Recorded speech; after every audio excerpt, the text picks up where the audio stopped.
muito complicado a gente pensar numa dimensão, que discussão trazer para esse momento, considerando que o Brasil, especialmente mesmo para os estudantes que não são estrangeiros, mesmo para os brasileiros, a gente entendeu o país com a sua diversidade. Então, na realidade, o Brasil ele tem como se fossem países dentro dele, porque as diferenças culturais, ele tem uma unidade, mas as diferenças culturais são muito, muito grandes de norte a sul. Tá? Então, a primeira coisa vocês querem que eu ponha PowerPoint? Eu prefiro olhar para vocês e seguir a cola no outro computador, mas se quiserem eu posso colocar, não sei qual é a regra acho que não precisa, né? Pois eu mando para vocês. Então, a Constituição de 1988, acho que é importante a gente começar por ela, também chamada Constituição Cidadã, ela é um reflexo dessa diversidade cultural brasileira e um instrumento para mudar essa identidade nacional. Então, ela traz as questões da cultura brasileira como um conjunto de tradições, de manifestações, costumes, religiões, etc., que são diversas de norte a sul. E outra coisa que é muito marcada no Brasil é a questão da miscigenação das etnias, né?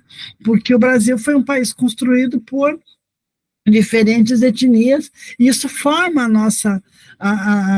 nossa história, a nossa vida, quer dizer, da questão indígena, da questão horrível que foi o período da escravidão, mas os escravos que vieram, eles trazem sua cultura, e essa cultura está impregnada em todos nós, então, assim, nas palavras, nos costumes, e nos imigrantes de diferentes nacionalidades. Por exemplo, a gente tem, no Nordeste, a gente tem uma população, teve uma imigração grande de holandeses, de italianos, de coisas, mas o Sul, por exemplo, eu sou de Curitiba, eu sou descendente de poloneses e de alemães. Então, Curitiba é uma cidade que tem uma especificidade muito própria, porque o Paraná é o estado que tem a maior imigração fora da Polônia, de poloneses fora da Polônia, então isso marca a nossa história. Então, por exemplo, Rosa e Priscila, que eu estou vendo aqui, que são de lugares distintos, provavelmente, da onde vocês vêm, tem uma outra colonização. Luiz, Ivânio, Lidinaldo e o Lino, especialmente o Lindo, o Lidinaldo. Ivânio também é de Angola, né? Tem e são de países de dimensões que não são de dimensões continentais, né, como é o Brasil, então isso também impacta, né? E é muito interessante, aí eu peguei um tipo de recorte, né, para a gente conversar aqui, é muito interessante que no último censo, isso é também meio novo para nós, embora a nossa população, né, que se identifica como preta ou parda, no censo de 2022 representa 55 e pouco mais 55% da população, que é um pouco diferente dos outros censos. Isso tem a ver também com questões de preconceito, né? E esse dado é um dado interessante, porque o 43% da população que se identifica como parda, que aí é interessante, se a gente olha nos Estados Unidos, não existe essa categoria parda, existe brancos e existe negros. Aqui tem esse meio termo que tem tudo a ver com a colonização e tudo, mas os 43% da população que se identifica como parda, eles já superaram no censo de 2022 a quantidade de brancos. Isso é um dado que é a primeira vez desde 1872, quando foi feito o primeiro recenseamento. Então, esse é um dado importante da nossa Constituição, do nosso perfil étnico-social, étnico-racial, né? Então, ele não vai refletir só a questão demográfica, mas ele também vai refletir os fenômenos sociais, né? Eu trouxe aqui uma frase Eu olho para lá um pouquinho porque eu não consigo colocar o meu computador em cima aqui, senão eu não consigo mexer, tá? Então, desculpe, quando eu estou olhando para lá, não é desatenção. A Vânia Santana, que ela é conselheira do Centro de Estudos e Dados sobre Desigualdade Racial, o CEDRA, ela analisando esses dados, ela diz o seguinte: o Brasil, olá, Jorge, que acabou de chegar, o Brasil passa por um momento de reconhecimento de pertencimento étnico-racial no terreno da negritude e da afrodescendência. Isso é muito importante porque vai rompendo barreiras, especialmente do preconceito. Aí, a outra questão fundamental é como a gente olha para os povos originários. Tá? Inclusive, esse termo, povos originários, é um termo usado mais recentemente, né? Porque a gente tem 798 áreas de diferentes fases do processo de demarcação. E isso é também dado do censo de 2020, né? E a população indígena, que já foi muito maior, hoje ela só representa menos de 1% da população, 0,83% para ser precisa, tá? E dessa população, a maior parte dela está concentrada na Amazônia. Para quem não é do Sul, aqui no Sul a gente tem populações indígenas numa quantidade menor, assim, mas existe em todos os lugares do país, né? Agora, para a gente falar da diversidade do Brasil e falar da diversidade do Brasil em relação aos países de língua portuguesa, eu acho que é interessante a gente também falar dos tipos de sotaque, tá? Para isso eu quero mostrar para vocês um videozinho muito interessante, muito curtinho, que mostra essa diferença. Às vezes eu brinco, falar com os meus alunos de Angola, é muito fácil a comunicação. Eu já conheço pessoas de Moçambique, que também é muito fácil o entendimento da língua portuguesa, que é o mesmo idioma. Mas com regiões de Portugal, às vezes é mais difícil. Não só pelas palavras próprias que cada lugar usa, cada país usa, e seguramente a Rosa e a Priscila, que estão mais longe de mim geograficamente, elas têm palavras, gírias, e que não são conhecidas da gente aqui no Sul. Então, por exemplo, talvez vocês não usem a palavra piá para se referir a menino.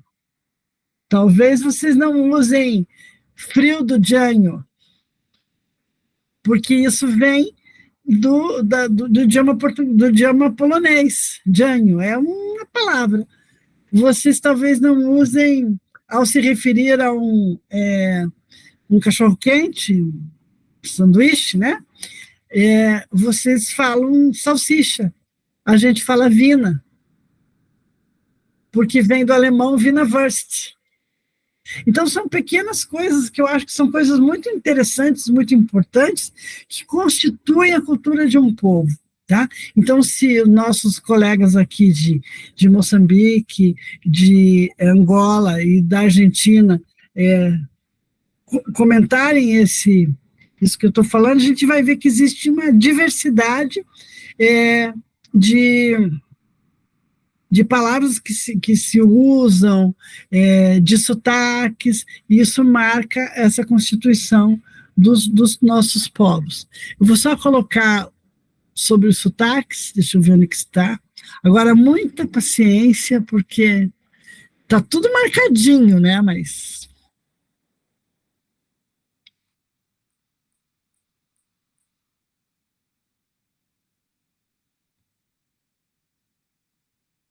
Cadê o...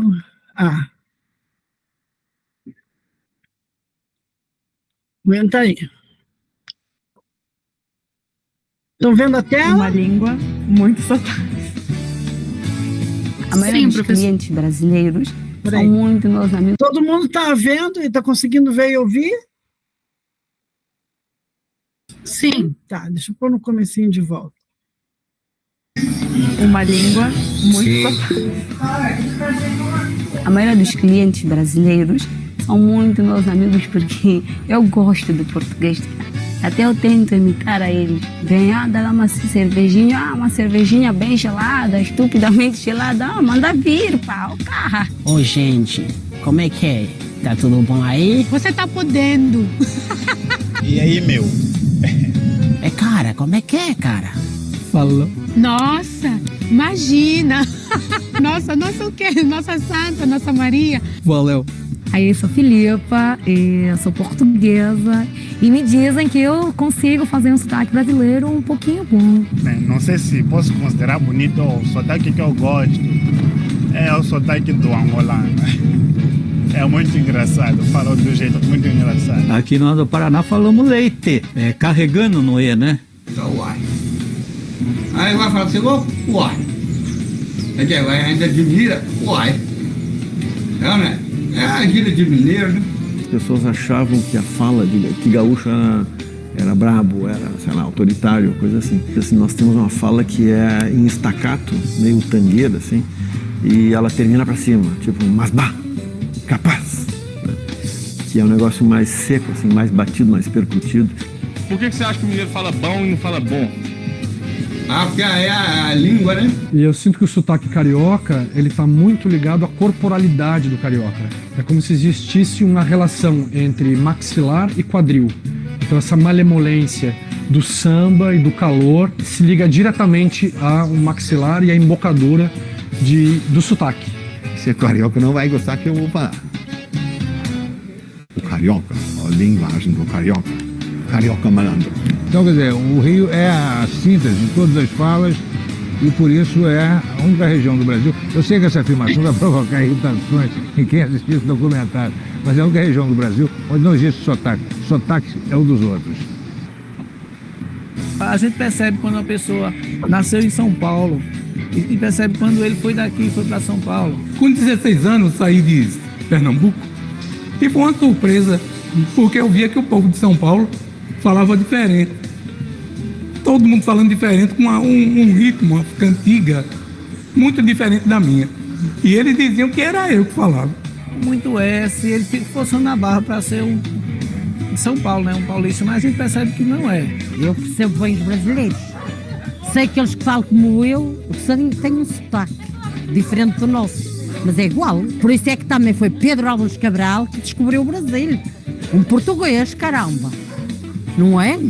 Por vezes eu tenho dificuldade de compreender o português falado por pessoas de certa região de Portugal, porque eu acho que fecham bastante a boca. Eu lembro que eu tive uma vez uma reunião com um produtor português. Quando terminou a reunião, eu tive que perguntar para o meu sócio: vem cá, e aí, foi bom, foi ruim? Porque eu não tinha entendido uma palavra do que ele tinha falado. Enquanto o Brasil se orgulha dessas diferenças, em Moçambique muitas vezes é motivo de chacota. A gente acha que aquela pessoa que fala diferente é de um estatuto social mais baixo, é um pobre. Há quem diz que o português falado pelos brasileiros é muito próximo do português falado pelos moçambicanos. É uma língua que soa bastante aberto. Que como nós somos tropicais, a gente abre mais.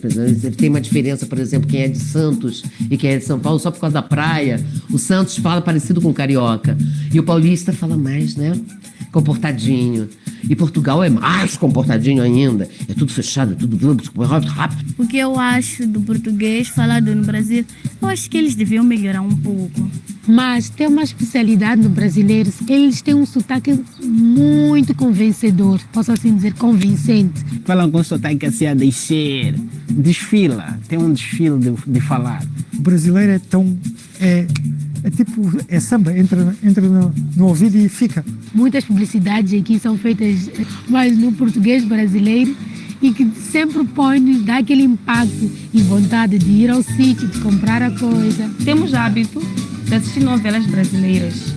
Eu gosto de ver as novelas brasileiras. A Turma do Gueto. Estou a ver agora A Força de Querer. Chica da Silva. Acho que simultaneamente devem passar no mínimo umas 2 ou 3 telenovelas brasileiras por dia neste país. O Brasil tem uma indústria enorme de telenovelas, a qual nós importamos muito para cá e digamos que o sotaque brasileiro está em todas as casas portuguesas e é muito fácil, qualquer português entende sem dúvida o sotaque brasileiro.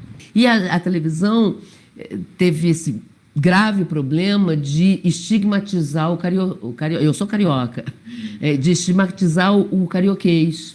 Então todos falam.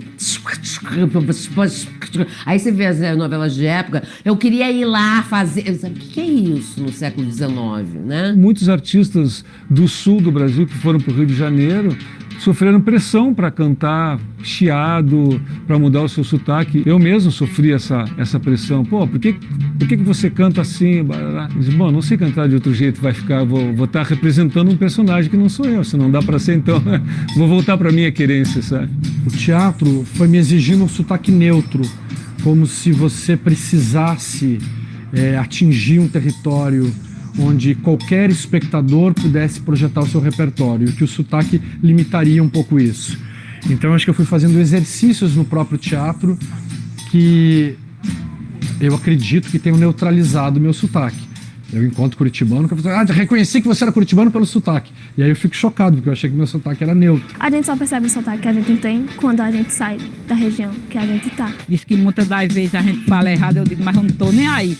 Eu quero saber se eu tô falando. Que adianta a gente andar a chorar ou a tremer? Para quê? Para os outros sorrir da gente.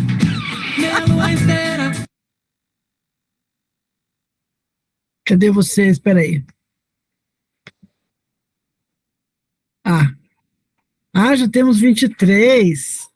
Então, vocês viram como que são questões culturais, que são moldadas por todo um conjunto de práticas, de comportamentos, que variam de grupo para grupo, e que tem esse significado simbólico, né? Tanto a linguagem como as normas, os valores, as crenças, os rituais, eles são o que nos moldam nossa identidade e faz uma configuração da nossa sociedade. Então, a cultura é esse ponto fundamental para essa coesão social e a identidade individual de um povo, né? E a preservação das tradições, a preservação do conhecimento, essas tradições que são passadas de geração a geração, que são estudadas na academia, ou fora da academia, elas são importantes porque elas nos constroem como sociedade, tá? Então, uma das questões que eu acho que é muito importante a gente entender é que todos esses elementos culturais, eles são elementos simbólicos, eles variam de região para região, de lugar para lugar, mas todos juntos eles formam uma unidade nacional.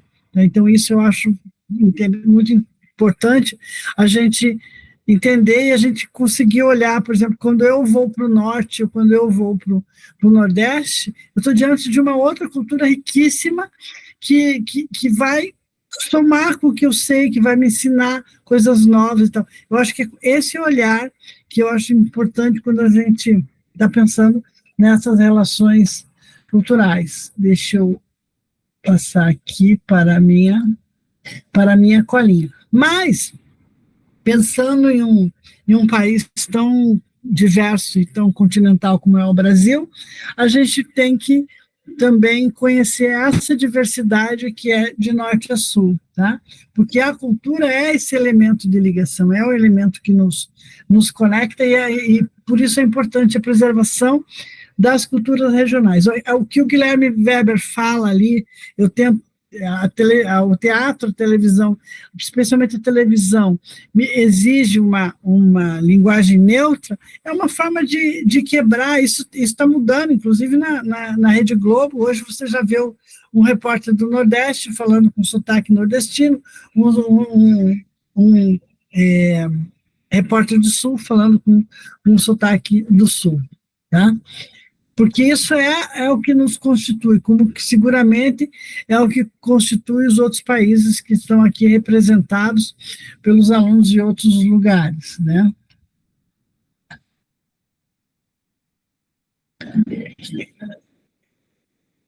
Por exemplo, quando a gente pensa em manifestações culturais do norte do país, a gente vai encontrar o quê? Vai encontrar uma influência indígena muito forte, porque lá, especialmente na Amazônia, está concentrada uma boa parte da população indígena do país.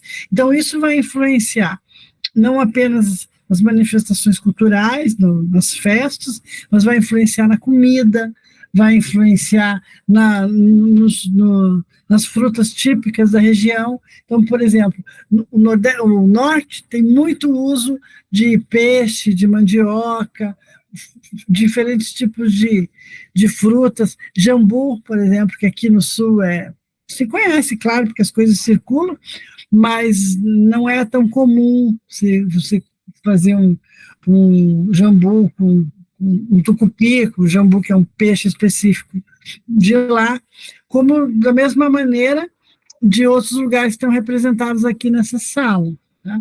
Então, por exemplo, a influência da festa de Parintins, deixa eu ver se eu pus aqui, se eu tenho um videozinho da festa de Parintins aqui, não tenho.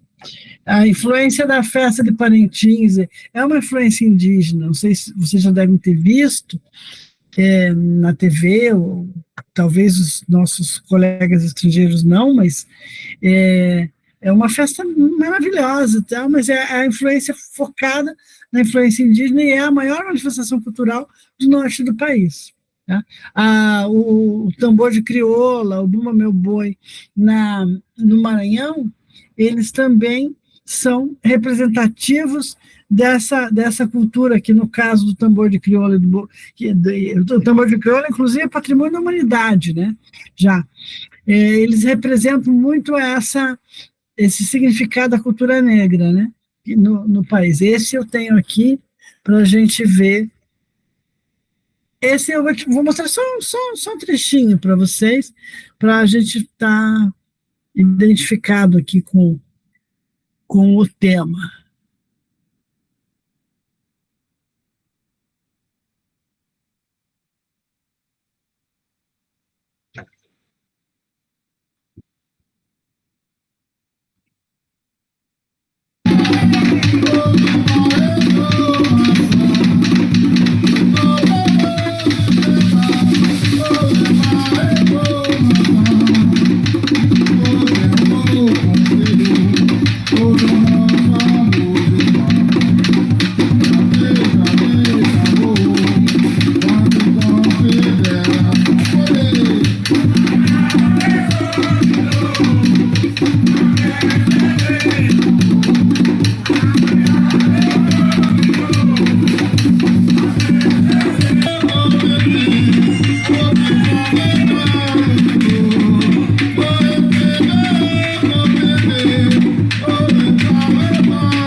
Só quero ver se ele sai do compartilhamento, não consegui trocar. Agora só um fragmento.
Vocês viram ali que as duas manifestações que eu mostrei para vocês, elas têm influências muito diversas, né?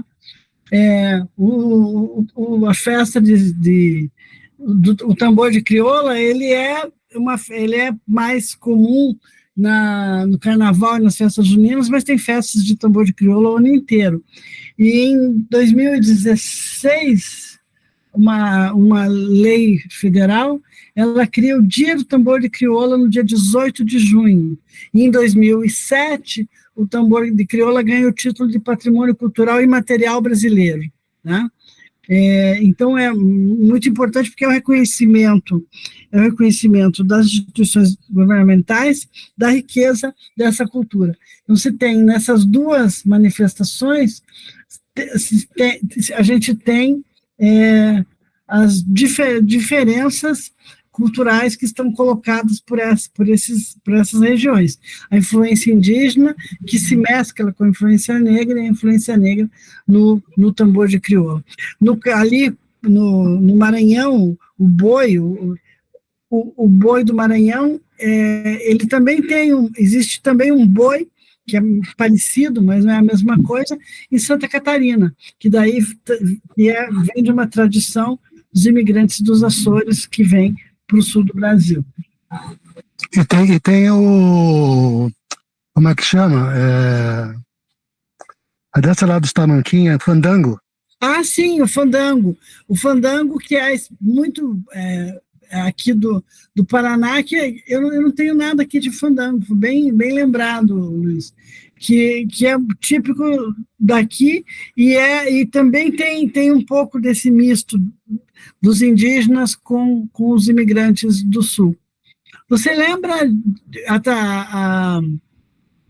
a influência direta do fandango, que eu não estou me recordando agora, Luiz? Me parece que vem dos caiçaras mesmo. Os caiçaras. Os caiçaras, que eles se aproximam do mar, né? E começam esse movimento, realmente, que até hoje existe, é muito lindo, né? Porque você tem a rabeca tocando, tal, é uma coisa bem bacana, mas é dos caiçaras mesmo, é uma coisa bem intrínseca, eu acho. É bem típica daqui do sul, e que é diferente, que isso não tem em outras regiões do país. Deixa eu voltar aqui, cadê? Aí a gente vai para o Nordeste. O Nordeste é riquíssimo também de manifestações culturais, mas eu destaquei uma aqui, que é o cordel, a literatura de cordel, que é um gênero literário que é produzido em versos, e que esses versos, por que ele se chama cordel? Porque esses versos são pendurados em fios, né? Em cordas, com as histórias. Então, eles trazem a tradição oral, eles levam a tradição oral de lugar para lugar, a partir desse gênero literário e a partir dessa forma como eles se apresentam. Então, eles têm, professor, desculpe, claro, e eles têm a origem dele em Portugal, tá? Isso. O cordel, exato, ele vem de origem portuguesa, que é uma coisa bem interessante, e é bem interessante que eles trabalham muito com coisas medievais, então eles trabalham assim com... Eu estudei cordel, né? Ah, então ótimo, Então você tem assim, por exemplo, Ricardo III, né? E principalmente o cordel é muito importante porque ele enaltece uma personagem chamada Lampião, né? Isso. Lampião, Vitalino e outros personagens dessa região. E é muito interessante isso que o Luiz traz, porque como ele vem dessa origem europeia, essa origem portuguesa especialmente, ele vai falar de reis, de rainhas, e vai fazer essa mescla com personagens que são da cultura nacional. Lampião, para quem não conhece, para quem não é daqui, era um justiceiro, vou dizer, era o nosso Robin Hood, tá? Tô errando, Luiz? O teu microfone. nós teríamos nós teríamos umas 5 aulas para discutir isso, porque isso, inclusive, é a minha tese de doutorado. Então ajude a gente, pode falar mais um pouquinho sobre isso, porque é o que eu falei no começo, eu tenho 1h30 para falar da história da humanidade, fica muito difícil. Não, veja bem, o Lampião é uma personagem extremamente interessante, porque ele é tido por herói por alguns historiadores, né, principalmente os historiadores marxistas de 68 da USP, tá? Então ele é um herói. E para alguns ele é um bandido, entendeu? Então é difícil de se definir realmente como todo ser humano ele tem duas faces da mesma moeda, né? E inclusive se vocês assistirem alguns filmes clássicos do cinema novo, especialmente do Glauber Rocha, Deus, o Diabo na Terra do Sol, e tem mais um outro, são 2 filmes, Deus, o Diabo é um deles, vocês vão ver essa questão do messianismo, essa questão do cangaço, misturada nesses filmes que estão falando de um momento social do país, os anos 60 e tal, e trazendo a cultura popular para a tela do cinema. No momento em que o cinema de entretenimento, ele estava focado no cinema europeu, ele estava focado no cinema norte-americano. Então, esses autores do chamado cinema novo, eu sou do cinema, mas o que eu menos pus aqui estou usando esse exemplo porque ele veio, o que eu menos pus aqui foi o cinema na nossa fala de hoje. Mas eu não resisto, professor, eu não resisto a falar o seguinte: antes de Glauber Rocha, nós tínhamos o Nordestern, ou seja, os filmes nordestinos que seguiam a tradição do western americano, né? O mocinho do bandido, etc, etc. E o Glauber Rocha vem para arrebentar tudo isso, né? Mas, enfim, eu já falei demais. A gente já tem essa tradição lá nos anos 20, com os filmes do ciclo do Recife, que tem filmes que trazem essa coisa um pouco do western, e o ciclo do Recife foi um ciclo muito importante, no final dos anos 20, ali na passagem dos 20, ainda era o cinema mudo, né? Dos 20 para os anos 20, para os anos 40. Então, o Cordel tem essa característica muito interessante, que ele vai contar histórias, vai ser essa mescla de tradições nacionais, europeias e com a cultura popular. E, por exemplo, Lampião no Cordel é herói. Lampião é herói. Vitalino, que era um ceramista, também. São as histórias que depois algumas correntes históricas lá dos 70, mais ou menos, vão chamar a história dos excluídos. Tá? Incorporando a cultura nacional, toda essa riqueza dessa história, desses personagens, desses movimentos. Tá? Então, você tem histórias da cidade, histórias de pessoas, de personalidades, todas refletidas nessa linguagem popular que é trazida pelo Cordel. Então, isso é o que eu trouxe aqui de característico. Tem muito mais coisa, obviamente, mas que eu trouxe aqui de característico do Nordeste, que eu quero fazer todas as regiões até eu terminar a aula. Tá? Aí a gente vai para o...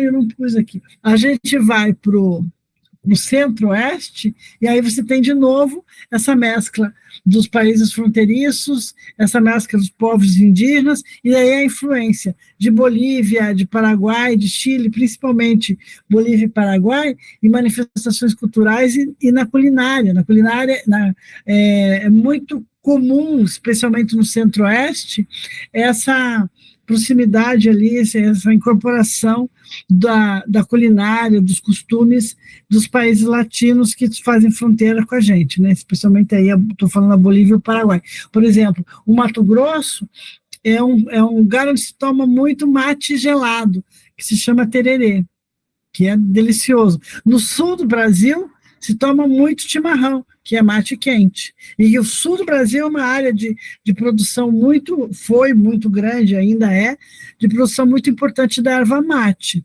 Tá? Então, se toma mate quente, mas o Paraguai toma mate quente também, mas toma muito mate gelado, tererê, misturado com ervas, e isso é comum na região de fronteira. Essa mescla, inclusive do idioma, de misturar espanhol com português, ela está muito presente nessas áreas, está presente na região de Foz do Iguaçu, aqui do Paraná, está presente na região de Rivera, no Rio Grande do Sul, que é divisa com o Uruguai, na região de fronteira dos países, né? Deixa eu mostrar para vocês uma celebração que, inclusive, traz um pouco dessa coisa da Idade Média, que traz um pouco dessa tradição que eu acho que vem pelo cordel também, embora o Centro-Oeste não tenha muito essa característica, mas eu vou mostrar para vocês um exemplo muito típico de uma manifestação popular, que é a celebração da procissão do Fogaréu no Centro-Oeste. Só um segundinho, que eu vou colocar ele aqui, eu preciso abrir o YouTube, porque ele não pegou todos os meus... Só um segundinho.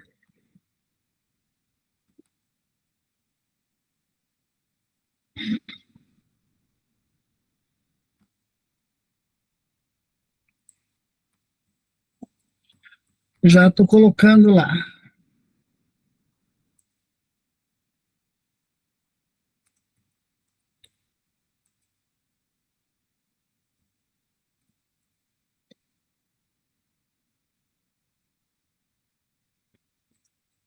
A outra coisa que é de caráter religioso muito interessante no Nordeste é a Semana Santa em Nova Jerusalém, procissão do Fogaréu, que é no estado do Recife. Nova Jerusalém é praticamente uma cidade cenográfica onde se faz isso tem no Brasil inteiro, mas lá é o mais famoso. Vamos ver aqui, Fogaréu.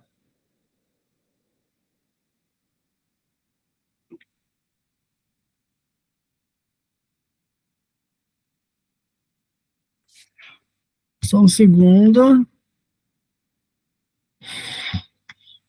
Vamos voltar aqui, colocar compartilhar a procissão do Fogaréu aqui.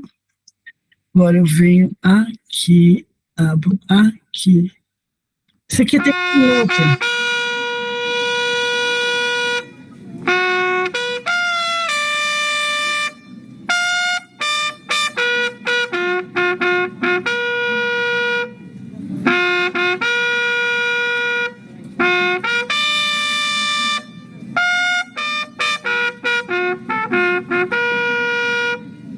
Depois da missa do Lava Pés, que aconteceu no auditório do Colégio Nossa Senhora das Graças, agora demos início à procissão do Fogaréu, que saiu da Catedral Diocesana. Os penitentes saem encapuzados pelas ruas da cidade. E o cortejo, à luz de velas e ao som de tambores, representa a prisão de Jesus Cristo.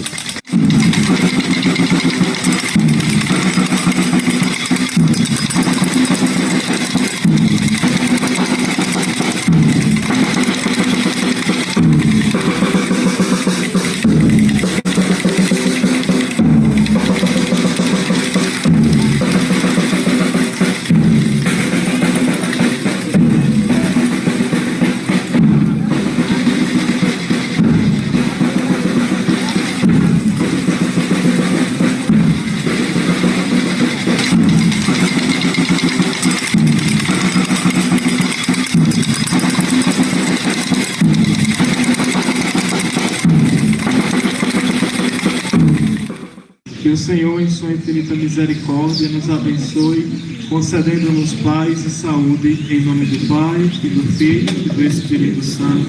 Amém. Aqui a gente já tem... aqui a gente já tem uma influência espanhola que vem do século XVIII, tá? É uma tradição religiosa que foi introduzida lá nesse período, e ela é muito típica da cidade de Goiás, no estado de Goiás. E ela traz essa questão, esses encapuzados, essa túnica, essa indumentária que tem a ver com referências da Espanha no século XVIII. Deixa eu ver se eu tenho se eu escrevi mais uma coisinha aqui do fogaréu para vocês. Só um minutinho. Perdi o fogaréu aqui. Mas basicamente é essa referência. Então, vocês estão vendo que a gente está mudando de região do país e a gente vai vendo culturas que são influenciadas por questões muito, muito, muito diversas, né? Estou falando do Centro-Oeste. Aí, se a gente passa para o Sudeste, o Sudeste e o Sul tem uma migração europeia muito grande, mas mesmo assim, a influência dos caiçaras, a influência indígena, a influência negra, dessas tradições, elas são muito fortes. A festa do Divino, que é uma festa, uma influência muito forte aqui, o próprio Carnaval, o Bumba Meu Boi, que a gente viu lá do Maranhão, a Folia de Reis, e eu destaquei aqui o Jongo. Que também, aqui agora preciso da minha cola, conhecido como Caxambu ou Corimá. Ou ainda Tambu, Batuque, o tambor, são os nomes dessa dança afro-brasileira típica do Sudeste. Ela é uma típica do Sudeste, e ela, até eu queria que os nossos... Eu vou mostrar um fragmento, e aí eu queria, se alguém de Angola quiser comentar, porque pelas pesquisas que eu fiz, ela é uma dança que é originária do povo oriundo da Angola, que mulheres e homens e mulheres participam, e que a palavra jongo significa divertimento, tá? Então, é uma mescla assim, do canto com os instrumentos e com a dança, que é também uma manifestação da influência africana no Brasil. Deixa eu colocar um fragmentinho aqui para vocês, e aí eu queria ouvir nossos colegas espera aí que eu não posso fazer isso sem abrir lá, de Angola, para comentar se essa tradição existe lá e como que ela se dá. Jongo.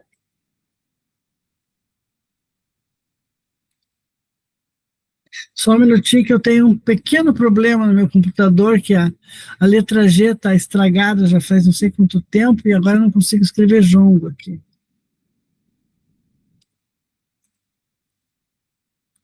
Espera aí. Só um pouquinho, não é jogo que eu quero, é jongo. Um segundinho só. A gente pensa que uma letra não faz diferença na vida, mas faz, né? Como faz? Jogo de Angola, não é isso que eu quero jogo.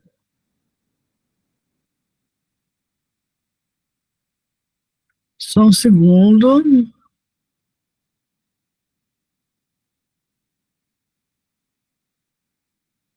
Pego a letra G do Google, coloco aqui.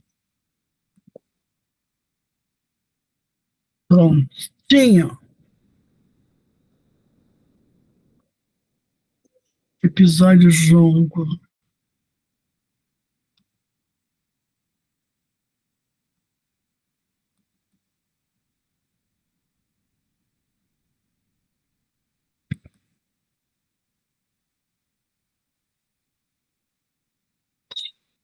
Desculpa aí, gente, deixa eu só colocar...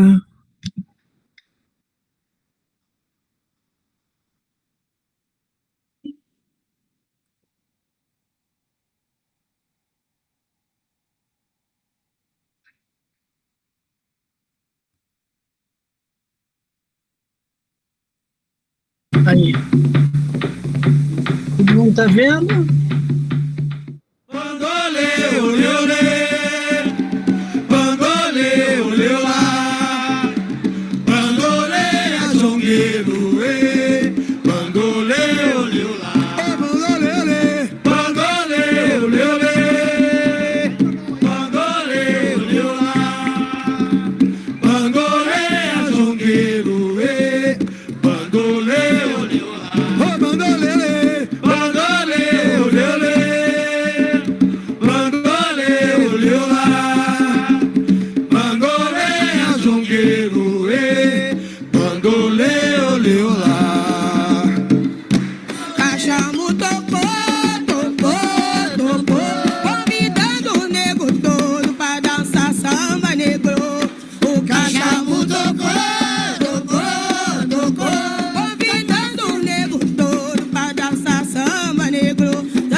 Então, o jongo é considerado uma das danças mais antigas do Brasil, tá? Ele é uma espécie de um precursor do samba, um precursor das músicas mais do Sudeste, das músicas do Rio de Janeiro, especialmente.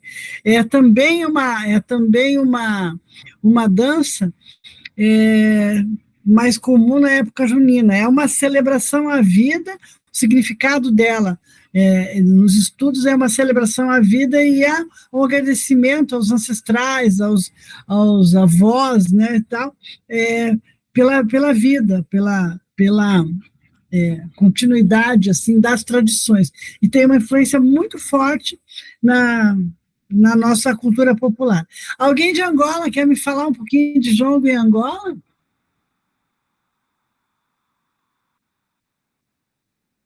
Gente, um segundinho de silêncio na internet é horrível, assim, parece séculos.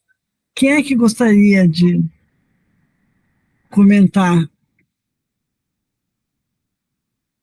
E é uma dança que também foi trazida para o Brasil pelos escravizados angolanos. Ivânio, vamos lá, fala aí. Sim, senhora professora, muito obrigado pela palavra.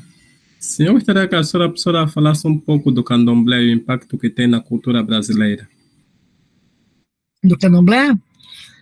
Bom, o candomblé é uma manifestação religiosa, e essas danças todas, aí eu já não sei dizer se é o jongo exatamente, porque eu não sou uma estudiosa nem das danças e nem do candomblé, mas ele tem uma influência bastante grande na cultura, e também era uma forma dos escravos, e muitas vezes os escravos davam o nome para santos católicos para evitar a perseguição e evitar para eles poderem seguir os seus cultos que eles traziam nas suas culturas de origem, de Angola, de outros países, e aí, por isso que, por exemplo, Iansã é Santa Bárbara,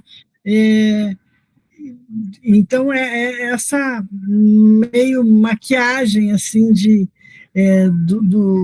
mudando o nome dos santos, etc., para que eles pudessem manter a sua cultura originária. Deixa eu só pegar aqui, que eu tenho alguma coisinha aqui. Tá? Então, ela mescla uma influência do catolicismo e do espiritismo. Isso é muito interessante você ter levantado isso, porque, por exemplo, na Amazônia, que tem a cultura do Santo Daime, que é um ritual religioso, que tem uma influência do catolicismo muito grande, que as pessoas bebem uma bebida que é feita a partir de uma raiz e uma folha, uma bebida, né, e que ela traz não sei como eu vou explicar, é como se fosse uma bebida para abrir a mente das pessoas para, sei lá, entre aspas, como se fosse no budismo uma iluminação. Então, essa influência ela é muito forte em diferentes lugares. No caso do candomblé, da Umbanda, aí eu não sou a pessoa mais esperta para dizer exatamente quais são as diferenças, porque é meio parecido, né? Ele mantém esse ritmo, essa conexão com as culturas africanas, quer dizer, as religiões de matriz africana que tem no Brasil, elas mantêm por gerações e gerações essa tradição dos antepassados, né? E o candomblé ele tem as figuras dos orixás, as figuras que estão relacionadas às forças da natureza. Tá? Então, por exemplo, por que se coloca Santa Bárbara, que é relacionada com Iansã? Porque Iansã as forças dos raios, é uma força da natureza muito forte. Não sei se eu te respondi, Ivânio. Mas eu tentei. Mais ou menos, senhora professora. Mais ou menos, é muito mais ou menos. Você é muito gentil do mais ou menos, mas é muito mais ou menos. Porque Professora, seria importante falar da capoeira, né? Ah, sim, e a capoeira, a capoeira também está relacionada a essa tradição africana, essa tradição que a capoeira é uma luta, é uma dança que ela vem dentro dessa nossa herança africana, né? E que está dentro do candomblé. Mas eu também não muita coisa para uma professora, né, Luiz e Vânio? É verdade, senhora professora. Não, que sabe o que acontece também com o tempo que a gente tem? É aquilo que o Luiz falou. Se a gente fosse, por exemplo, parar para falar da cultura do Sul, da cultura do Norte, você leva muito tempo, muitas horas se dedicando àquilo, porque é muito rico, é muito cheio de detalhe, é muito cheio de informação, que não cabe nesse nosso tempo. De qualquer modo, como a gente tem uma interação pelo chat, eu me disponho em trazer esses temas para, se vocês quiserem comentar ali, a questão do candomblé, a questão da capoeira, qual é o lugar da capoeira dentro dessas religiões, e as diferenças entre candomblé, umbanda e as variáveis das religiões de matriz africana. Eu me disponho a gente poder comentar mais isso no fórum, porque aqui é difícil. Não sei se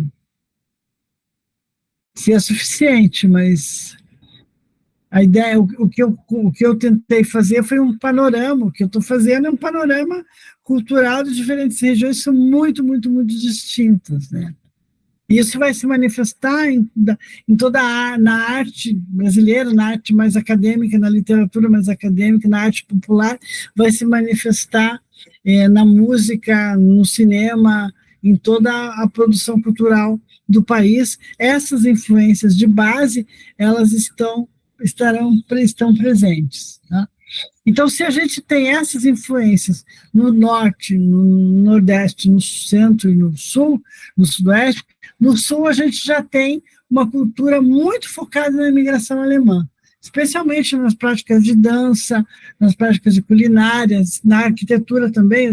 Na arquitetura também é muito presente a influência europeia, a influência alemã, italiana, principalmente alemã, italiana e polonesa. Então, o evento mais importante no Rio Grande do Sul é a Semana Farroupilha, que se relaciona com a Guerra dos Farrapos, que foi em 1835, que se prolongou por quase 10 anos, né?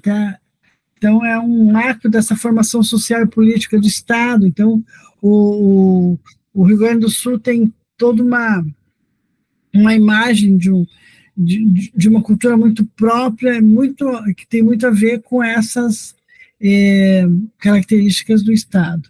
E é a mesma coisa o Sul como um todo, porque o Sul é formado por mais de 50 etnias, tá? Europeias, né? E incluindo também a população indígena, a população caiçara e a população africana presente no Sul, tá? Então, a gente tem os poloneses, tem os alemães, os italianos, os eslavos, enfim, e tem toda essa mescla de culturas que compõe especialmente o sul do país. E isso se reflete nas nossas manifestações artísticas. Então, por exemplo, quando a gente vê um quadro da Tarsila do Amaral, tá?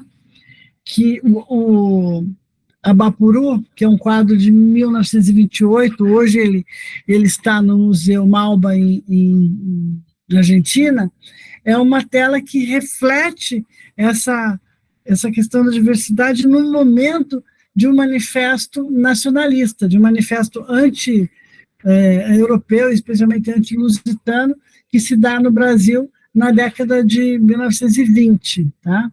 Então, isso vai trazer para as artes visuais, estou usando aqui o exemplo da Tarsila de Andrade, mas vai trazer para a literatura obras de como Macunaíma, de Mário de Andrade, obras de Manuel Bandeira, que tem essa referência com uma questão do nacionalismo e uma questão de uma identidade própria. Isso vai se manifestar nos anos 60 no cinema também, no cinema novo, que pega uma corrente europeia da Nouvelle Vague e do expressionismo, do expressionismo também, mas do cinema italiano desse período, dos anos 60 e 70, para tratar das questões locais, das questões nacionais. Então, se tem, por exemplo, Roma, Cidade Aberta, do Rossellini, é um filme que sai dos estúdios, né? Os filmes do Glauber Rocha saem dos estúdios e vão falar sobre a cultura popular. Terra em Transe é um exemplo, Deus e o Diabo, que eu citei anteriormente, vai beber na fonte da cultura popular, do cangaço e do messianismo, que foi um movimento religioso que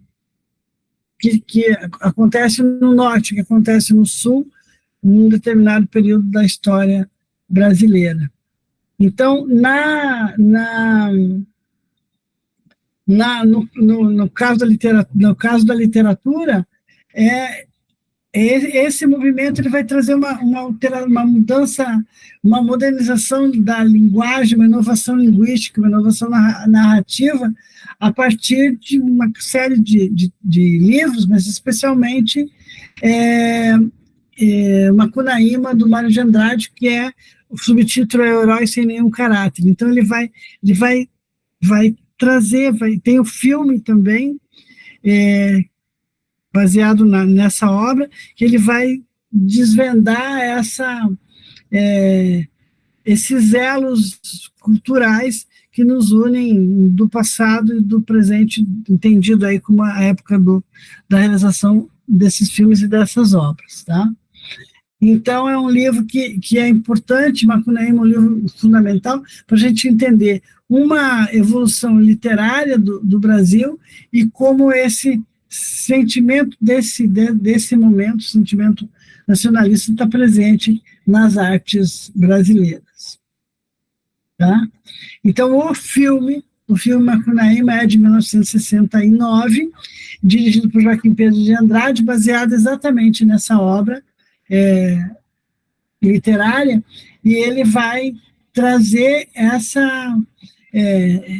esse herói, que é inclusive brilhantemente interpretado por Grande Otelo, que foi um grande ator brasileiro, que é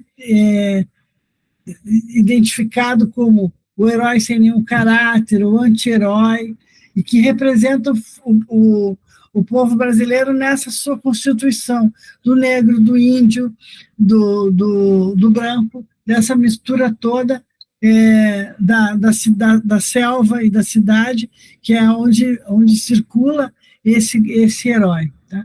Esse filme é considerado pela Associação Brasileira de Críticos de Cinema, considerado um dos 100 melhores filmes de todos os tempos. Tá? É um filme muito interessante que mostra esse mosaico que é a cultura nacional. E o cinema novo vai marcar muito essa questão cultural através do audiovisual. Então, ele vai trazer o realismo, vai trazer o não ator, vai trazer as histórias vai trazer filmes como 5 Vezes Favela, que vai discutir a questão da favela, vai discutir Vidas Secas, a questão do Nordeste, da seca no Nordeste, e o Glauber Rocha também. E outros filmes mais urbanos, como, por exemplo, Os Cafajestes do Rio Guerra, de 1962, em que ele traz toda essa diversidade aí de temas que envolvem a cultura nacional.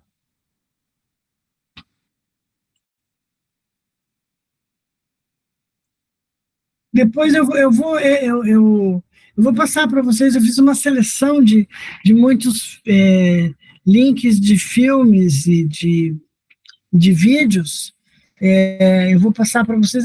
Eu vou abrir o PowerPoint para vocês verem alguma coisa da diversidade da arquitetura também. Só um segundinho. Cadê vocês? Estão aqui. Agora eu vou abrir aqui. Ué, cadê o...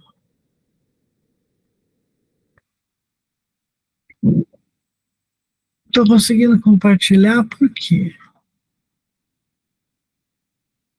Porque eu não consigo compartilhar a janela. Ah, tá aqui, achei.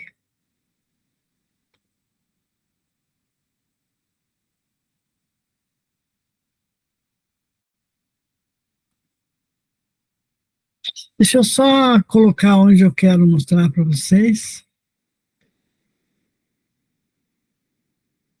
Eu quero mostrar a questão da arquitetura. Vocês verem a diferença.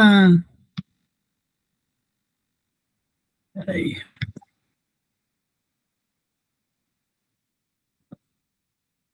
Aí, estão conseguindo ver?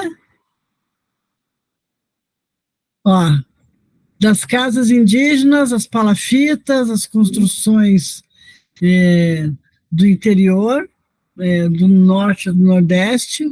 Olha as diferenças. As construções urbanas, as construções mais de influência alemã, essa casinha alaranjada, e as construções do sul do país com a influência marcadamente europeia. Aí, aqui eu fiz uma lista para vocês de vídeos sobre a festa de Parintins, a Nova Jerusalém, festa de São João no Maranhão, o tambor de crioula, o jongo, tá? Semana Farroupilha, eu peguei uma de cada, a congada, que é muito parecida com o fogaréu, né, que é do Paraná, e algumas coisas sobre os poloneses aqui também, para vocês terem essa percepção. E com relação a...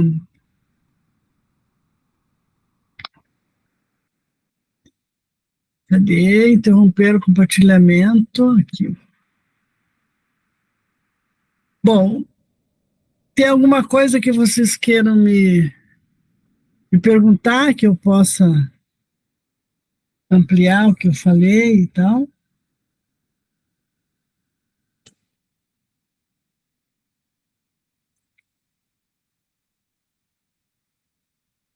Não?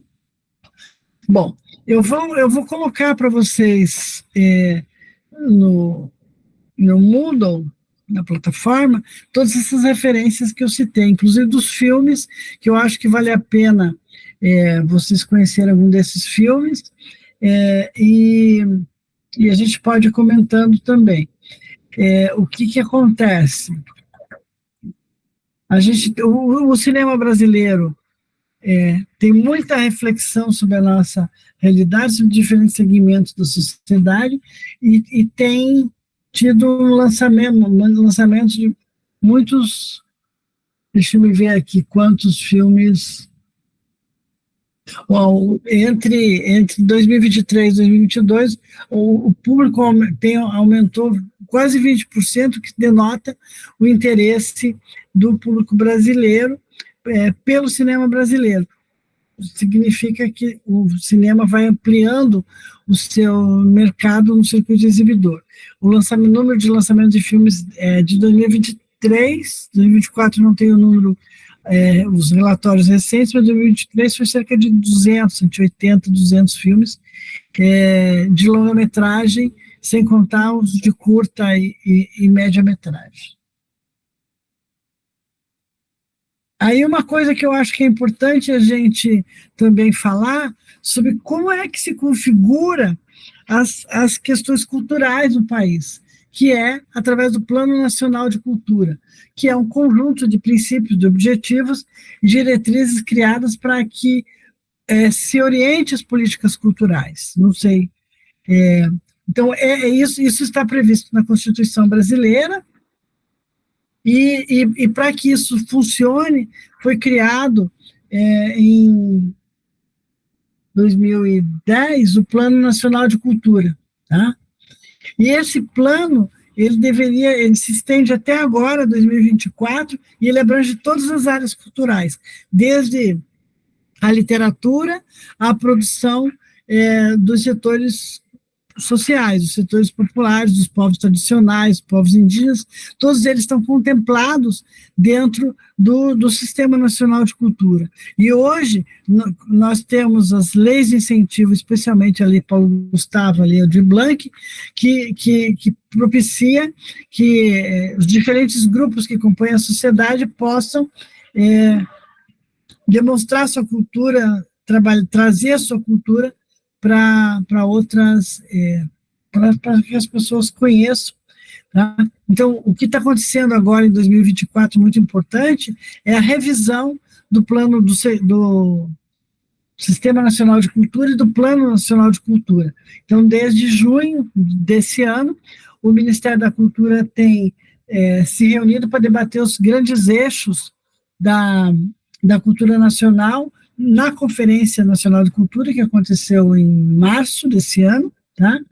E em oficinas territoriais que estão percorrendo o país inteiro na formulação de políticas públicas num processo de construção coletiva. Então, isso é muito importante, porque todos os segmentos sociais têm oportunidade, tanto tiveram na Conferência Nacional, como tem oportunidade nas oficinas territoriais, para a elaboração dessa proposta base do Plano Nacional de Cultura, que, estando completa, ela vai passar por uma consulta pública. Então, só a título de exemplo, a 4ª conferência, ela se realizou em março, com 1.305 delegados, sendo representantes da sociedade civil e do segmento governamental. E ela teve cerca de 3.000 participantes.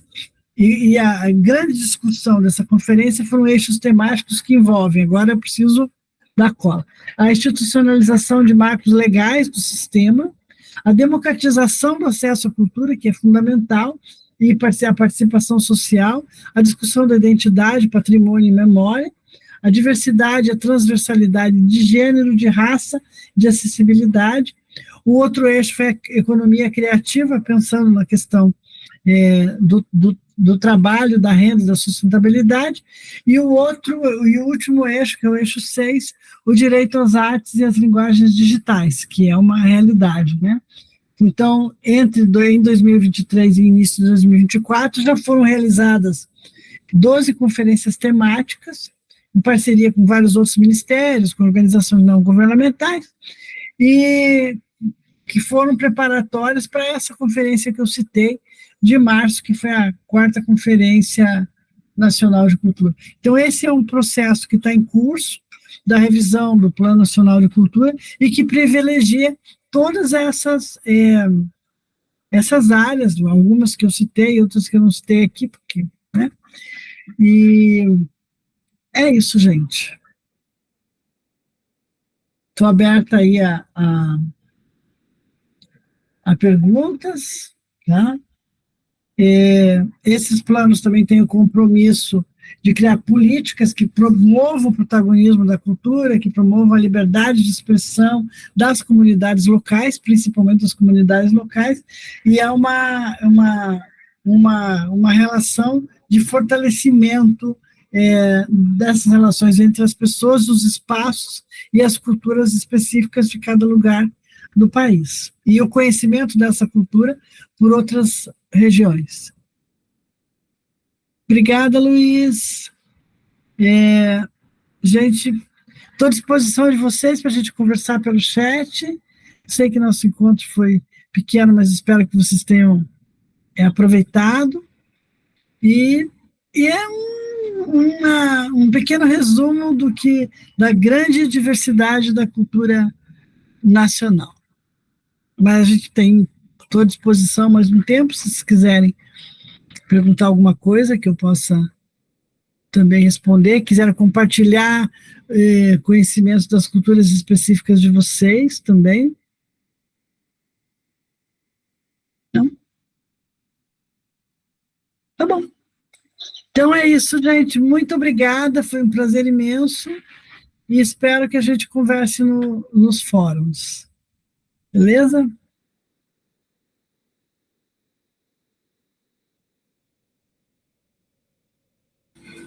Beleza, senhora professora. Tá? Muito obrigado, senhora professora. Obrigada a vocês por estarem aqui. Espero que esteja sendo aproveitado. Ouvimos atentamente.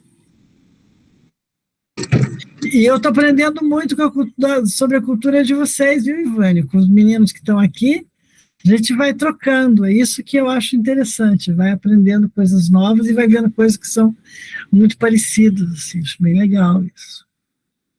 É isso, gente. Então, a chamada eu não preciso... Imagina, obrigada. Eu tentei fazer um panorama muito genérico, porque é difícil, né? A lista está aqui, eu não preciso tirar. Obrigada a vocês. E a gente vai se vendo. Muito obrigado, professor.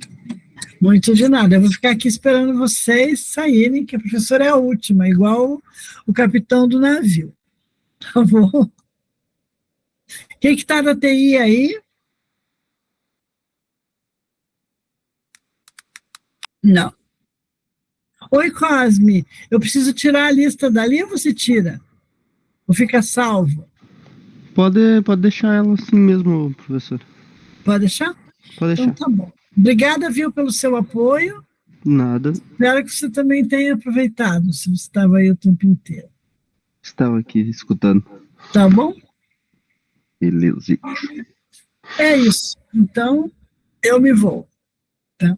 Tchau para vocês, foi um prazer. Tchau, senhora professora. Tchau, senhora professora.